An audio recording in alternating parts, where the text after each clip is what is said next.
How would a guy go about reading smut? This is my passion. If you are a man, I think you should read smut. I swear to God. I'm gonna list off a couple, okay? Actually, I'm gonna write them out. I think A Shadow in the Ember, first 2 books are good. Who fucking cares about the last 2? It doesn't matter. You have to understand, the world of smut, most books are bad. We eat crumbs here. I think A Daughter of No Worlds is like, it is technically smut, but it's also just a good book. It's like a well done average. The thing about smut, if you are an avid smut reader, okay, if you are well versed in the world of smut, you will understand that most smut will have a strength and a weakness. And if you find a book that is just average across the board, that's pretty good. Like maybe it's not a shining star, but it also doesn't have a blaring weakness. That's a good read. That to me is Daughter of No Worlds. A fun one that I think is like generally also pretty good. Quicksilver. I don't remember really, but I remember, I feel like I did. The thing is, guys, I read a lot of books, and so sometimes I forget, and that's hard. And I don't reread books often. So I'm like, what else is there? The main character in The Shadow and the Ember was obnoxious. This is what I'm trying to say. Smut is bad. Most main characters are bad, especially the female ones, because well, God forbid, well, the male ones are bad too, but they're just there to push the plot along. It's all generally bad. We're not reading smut because we're trying to read anything profound or good. We know what's up. After we read Song of Achilles for book club, I literally read it twice. Okay, that is a book I will read, but that's a good book. Song of Achilles is a good book. That is a 5-star book. That is well done. The characters are good. They're complex. They are written well. Her prose is good.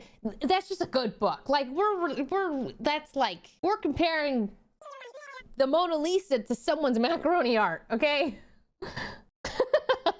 Top 5, oh God, I hate when I say top 5 good books. Okay, Song of Achilles, Gone Girl, Red Rising. I have it depends. I loved Monk and Robot. I really did. I thought that was such a sweet, short human story. You know, a book, I just remembered this when I was showering the other day. I was like, oh, you know what? A book that I kind of forgot about that I read, but I really did enjoy was A Man Called Ove. Well, I think they changed the name for the movie, but I'm pretty sure it's called A Man Called Ove. Oh yeah, the movie is called A Man Called Otto. I don't know why they changed the name, but A Man Called Ove by Frederick Backman. I remember crying. And it's just like a really short book. I'm pretty sure, like how many pages? Yeah, it's 337 pages. I remember it being very sweet. I also really, really enjoyed Aristotle and Dante Discover the Universe. Basically my 5-star, some books I actually rate 5-star. Like my tried and true 5-star, Song of Achilles, Red Rising, Gone Girl. Those are my 5s. The other books I tend to, I'm like, okay, I remember really enjoying you. Do I rate you a 5? Do I give you the 5 golden star?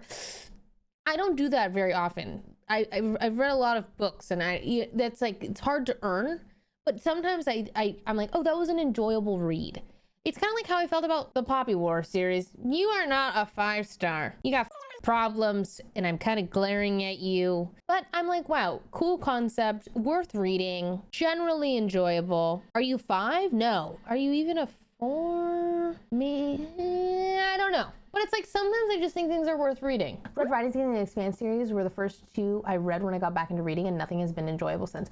I think getting Red Rising put me in a book reading slump for a year. And I like truly think about how much I read. I guess you don't really know. I read a lot. If there is like, oh, Jodi's doing nothing. Jodi has a free day. Jodi is reading. I am sitting in an enjoyable tiny little couch somewhere. I'm reading. I read a lot. And so Red Rising was so good that it literally, I'm pretty sure it was, I might have been exaggerating. I think it was a 10-month book slump. I just like couldn't. I needed to live in that book for a long time. I was like, wow, this is, I would pick up a book and I'm like, I can't. So it's just like, Red Rising was really good to me. So yeah, I heard Yellowface is really good. I need to read that now, but I just think R.F. Kuang's not my favorite. So I'm gonna read some other things and I'll eventually make it back. Any romance books without smut? I physically cringe with too much. Well, one of my favorite romance stories of all time is Pride and Prejudice. I do love the book, but if you don't want to, I don't know. I think classics are not always. I don't read a lot of like contemporary romance, if that, like, I would say Contemporary romance, I read Book Lovers a really long time ago, and I feel like I remember liking it. Another one that comes to mind, I don't know if you've, I think Hunger Games is like one of the greatest love stories of all time, but it's also just one of the best books of all time. I think that is, well, I don't know, sorry, do you want romance as a main plot or a subplot? I know, I mean, it's just, Hunger Games is so good, so good. If you want romance as a main plot, any Emily Henry books. Okay. Yeah, so I read Book Lovers by this author, but I don't read a lot of books, like contemporary romance books. But I did read Book Lovers, and I feel like I liked it. I just don't tend to enjoy, I guess, romance as a main plot. Genuine question, from all of the smut books in general that you read, was there anything minute that you couldn't get out of your mind and you're like, John, I need you to do this? What a forward question, Jake. Hello? I know, I just read that in such sincerity. But did it happen? I feel like no. I feel like well, never mind. I like fiction, but non-fiction too. I think Hunger Games, always a banger. You know what, low-key Divergent, that was a fun one to read when I was younger. Gone Girl, Song of Achilles, Red Rising, Aristotle and Dante Discovered the Universe, A Man Called Ove. Those are some good ones I enjoyed. Oh, see, okay, Maze Runner, I thought first book was good, and then it was so bad after that. I don't even think I finished the series. If you had to recommend one book of any genre to a non-reader, what would you recommend? That's so hard. Wait, I think if you are a non-reader, you should go look up the top books of a certain genre. Literally. I think, like, go on Goodreads or wherever, and pick a genre, any genre, and then pick a subgenre, and then just find the top rated books of that genre. And then, like, read that. Because if you have never read, think about how many good books are there. And you have now the world's your oyster. If you're a non-reader, you have the best possible books left to read. Exactly. Like, just, now you can go read Twilight, bro. Why do you think people loved it? Because it's entertaining. Maybe some things are not, like, good. Go read the Hunger Games. Hunger Games, I do think Hunger Games. Honestly, I think if you're a non-reader, everyone should just read the Hunger Games. That's probably it. Do you have any recommendations for books that don't center straight relation with a friend that is transitioning, looking for books that can help explore gender nonconformity? Well, I have books that do not center straight relationships, but they're gay. They're super gay. So what do we think about that?